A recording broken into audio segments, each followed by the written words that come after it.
तर महाराष्ट्रात नक्की चालू काय? गेल्याच महिन्यात सातारामध्ये घडली आणि आता अजून तशीच घटना झाली. 3 वर्षाची मुलगी होती ती, एवढं तिचा जीव होता.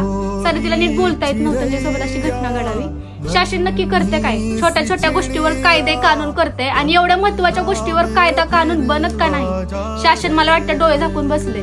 तुम्हाला जर होत नसेल ना, सरळ पब्लिकच्या हवाले करा ना त्या आरोपीला. त्याला नराधमाला चांगला ठोसून मारू द्या.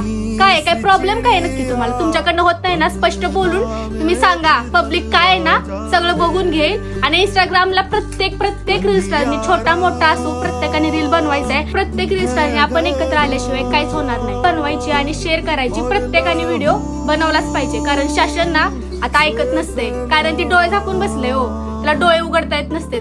असल्या घाण घटना आपल्या महाराष्ट्रात घडते. लाज वाटायला लागली मला महाराष्ट्रात राहण्याची. घरातला असो बाहेरचा असो, कुणावरही विश्वास ठेवू नका.